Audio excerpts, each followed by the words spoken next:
mister, innanzitutto dopo diverse settimane finalmente si riprende a fare sul serio. Sì, abbiamo comunque lavorato in queste 2 settimane, direi bene, quindi senza avere grosse problematiche. È chiaro che domani ci aspetta una partita difficile, importante, però i segnali di queste 2 settimane insomma sono stati positivi. Una squadra che all'andata sicuramente era diversa rispetto a quella che è oggi il Forlì, perché soprattutto in casa lì hanno tirato via degli scalpi eccellenti di recente. Sì, ultimamente prima della sconfitta di Pordenone arrivavano da 3 vittorie consecutive, battendo comunque formazioni importanti. È una squadra che è cresciuta, che è migliorata, che ha cambiato qualche cosa anche come sistema di gioco. Una partita difficile che però dobbiamo andare ad affrontare nel modo giusto. Come allora? Com'è che si deve affrontare questa partita? Bisogna affrontarla con le nostre caratteristiche, non approcciandola in maniera sbagliata, ad esempio come il primo tempo contro l'amichevole di giovedì. Quello è un atteggiamento sbagliato, l'ho già detto ai ragazzi. Siamo arrivati qua a questo punto per il gruppo, non per il singolo. Non abbiamo giocatori che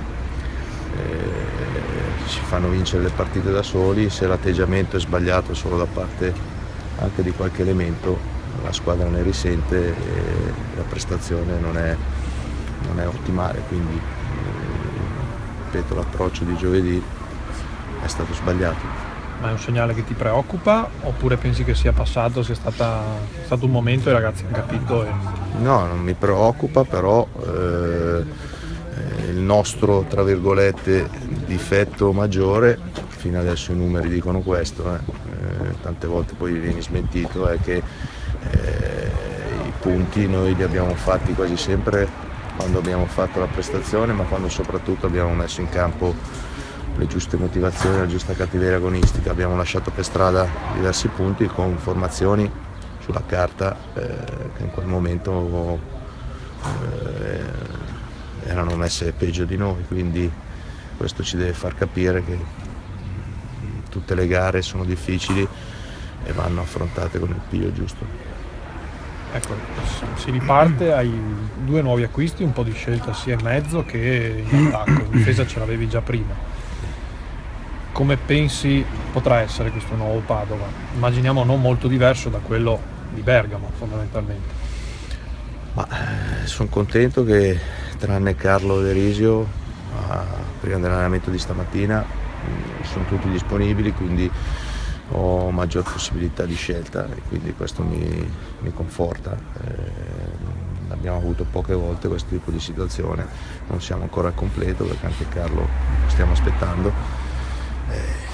Sicuramente abbiamo lavorato, ma come dall'inizio dell'anno, su 2 o 3 situazioni, o dall'inizio cambiare in corsa a seconda anche delle condizioni di forma dei giocatori, e quindi dobbiamo proseguire sotto questo aspetto.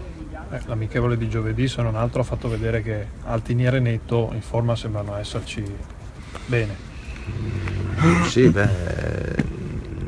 non solo loro, insomma io cerco di mettere in campo la squadra che secondo me in questo momento ci dà maggiori garanzie sotto tutti gli aspetti. Non ho ancora deciso la formazione, voglio vedere l'allenamento di stamattina, non tanto per quello che andremo a fare perché comunque è una rifinitura, però voglio guardare bene i ragazzi negli occhi e capire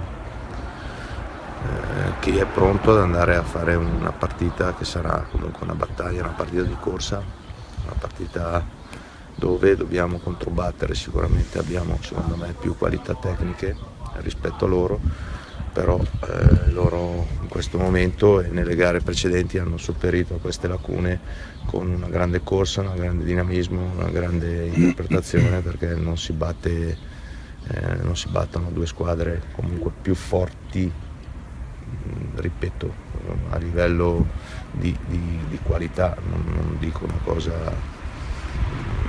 cosa per sminuire il Forlì, ci mancherebbe, però sulla carta insomma sia il Venezia che la Reggiana hanno un potenziale diverso, quindi se hanno perso vuol dire che oltre ad avere qualità loro non hanno messo il giusto piglio secondo me.